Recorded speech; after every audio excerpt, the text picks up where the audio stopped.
Agora, se você está preocupado em mudar a realidade das pessoas a partir de uma prática social, né? Então, tipo, de uma prática social anarquista, o que eles mostram para a gente, esses operários do século XX, do início do século XX? Eles mostram o seguinte: eu preciso estar na prática social para demonstrar que a minha forma de organizar é melhor que a tua.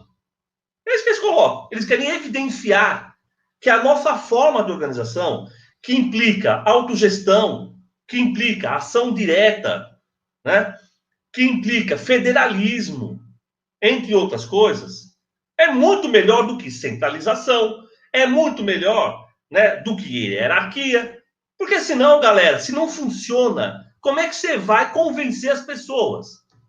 Se você faz um sindicato, e nesse sindicato é uma zona, e as coisas não funcionam, como é que você vai tentar, então, né, justificar para as pessoas que o seu modelo societário é melhor que o dele? Então é isso, eles colocam na prática. Sacou? Eu acho que tem essa questão da prática social que eles têm no início do século XX. Bem, agora, vamos pensar o seguinte. A greve 17 é uma greve anarquista? É um debate que se tem, entendeu? Inclusive entre os próprios anarquistas. Eu, particularmente, acho que é uma greve de trabalhadores na qual os sindicatos de orientação anarquista tinham hegemonia. Agora, galera, tinha 30 mil pessoas numa manifestação no Largo da Concórdia. Não tinha 30 mil anarquistas, cara. Se tivesse 30 mil anarquistas em São Paulo, em 1917, tinha acabado a revolução e ia acontecer em São Paulo, não ia acontecer na Rússia. Não tinha 30 mil anarquistas. Você tinha lá o quê? Sei lá, 50, 100 anarquistas no meio de 30 mil. A questão é, por que os anarquistas falavam uma coisa e as pessoas falavam, é isso aí, cara, concordo com você. Eu sou católico, eu vou na igreja, eu rezo, mas o que você está falando eu concordo. É essa a questão, cara. Você fala uma coisa que quando a pessoa escuta, toca nela. Eu acho, cara, que os anarquistas, no início do século XX, na greve 17 especificamente, eles estavam pautando coisas da realidade dessas pessoas. Que era o quê? Basicamente, as pessoas trabalhavam muito, tinham que trabalhar menos, ganhavam pouco, tinham que ganhar mais. Crianças trabalhavam, não deveriam trabalhar. As mulheres sofriam assédio, não deveriam sofrer. Ou seja, eles falam de coisas que não é revolucionária, se eles for pensar. São coisas bastante pragmáticas. Então, se você pegar, por exemplo, quando você tem as reivindicações da greve geral de 1917, você não vê lá as reivindicações assim, pelo fim do Estado, contra a propriedade privada. As reivindicações são pragmáticas, você está entendendo? Por quê? Porque, pessoal, provavelmente, se você colocar alguma coisa ali, pronto, coloca lá, pelo fim do Estado, o socialista fala, mas eu sou a favor do Estado, como é que vai fazer? Já não vou participar da sua greve. Aí você coloca lá, contra a propriedade privada. Aí o cara fala, mas eu acho que propriedade privada pode ser uma boa, eu vendo verduras. Se você está falando isso, eu não gosto. Então, cara, eu acho que teve muita gente participando, cara, porque o que os anarquistas falavam tocava as pessoas. A partir daí, você vai trazer essas pessoas para dentro dos sindicatos. Você vai organizar essas pessoas vai organizar com essas pessoas dentro dos sindicatos. Você está entendendo? Vai mostrar para ela como você se organiza. Isso é muito interessante, porque, olha, o José Oiticica, não sei se vocês já ouviram falar do José Oiticica, um dos principais anarquistas. Sabe como é que ele virou anarquista? Sabe como é que ele virou anarquista? Ele foi num sindicato. Ele não é anarquista. Ele era professor do Colégio Pedro II, José Oiticica. Aí ele foi num sindicato e perguntou assim, eu queria falar com o presidente do sindicato. Os caras falaram, não, mas daqui não tem presidente. Nós somos anarquistas. Aí ele ficou em dúvida. Ele falou, meu, como assim vocês não têm presidente? Aí ele quis conhecer. Foi assim que ele conheceu o anarquismo e foi assim que ele virou anarquista. Então, existe essa questão que eu estou falando da informação e existe essa questão também da prática social. Tudo bem? Essas duas coisas são hiper mega importantes. Né? Existe o quê? A ideia de que a nossa proposta é muito factível. O que a gente fala tem muito a ver com a realidade. Então, quando eu estou falando de apoio mútuo, eu não estou falando apoio mútuo tipo assim, o apoio mútuo lá na greve de 1800. Meu, em 2021, cara, aonde está o apoio mútuo em 2021? Tá onde? Se a gente não consegue enxergar onde está o apoio mútuo 2021, cara, não vai ser o cara que nunca ouviu falar de apoio mútuo que vai enxergar. Então existe uma questão que a gente também tem que olhar para a realidade. Olhar na realidade e ver onde estão essas coisas. Porque foi assim que os anarquistas do século XIX entenderam o mundo. Eles olharam para a realidade e começavam a querer entender essa realidade.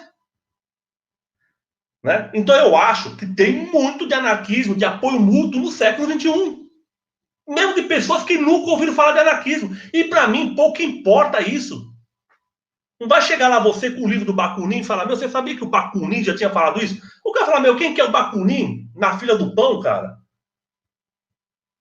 Então eu acho, nesse sentido, essa aliança da comunicação com a ação social é super importante.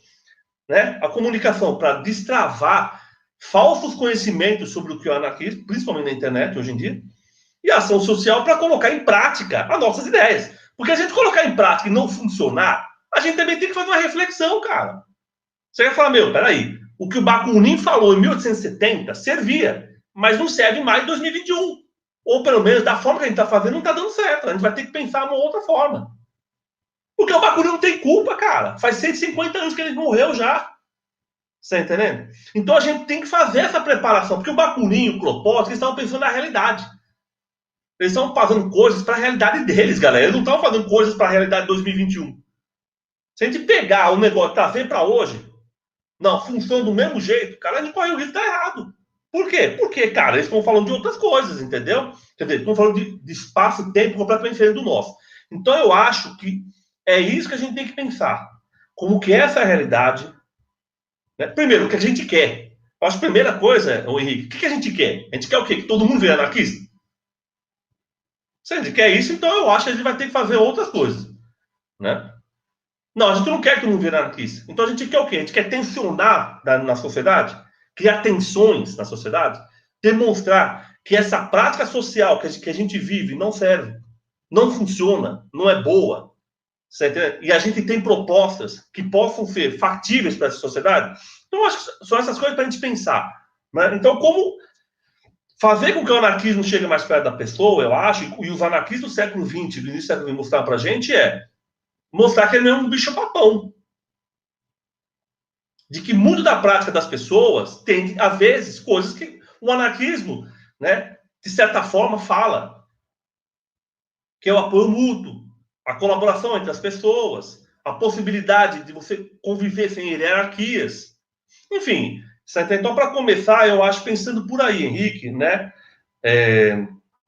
dizer de que informação e prática social têm que estar juntas, por isso que eu não vejo problema de ter gente só com comunicação e ter gente só com prática social, para mim não tem problema nenhum, as duas coisas estão juntas, e, né, cara, tipo assim, olhar para a realidade e falar, aonde está o apoio mútuo na sociedade de hoje?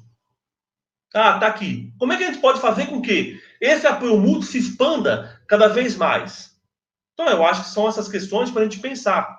E aí, a partir daí, a gente vai começar a organizar de forma menos hierárquica, mais federalista, menos centralista, né, na qual, né, o apoio mútuo, que é um dos principais pilares do anarcomunismo, que é o anarquismo que a gente, né, tem mais de evidência aí, no século XIX, final do século XIX, início do século XX, né? E aí a gente consegue cada vez mais não convencer a pessoa de ser anarquista, pelo menos eu não tenho essa intenção, entendeu?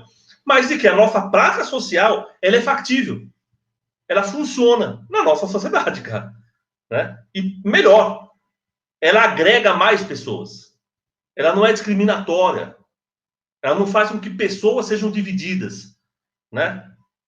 Ou pessoas sendo deixadas de lado por causa da sua opção sexual, opção por uma questão racial, enfim, você está entendendo? Eu acho que é isso que o anarquismo está propondo, né? Desde o século XIX, que a gente pode pensar ele no século XXI. Então, para a gente pensar no começo, eu queria discutir um pouco a partir daí. Beleza?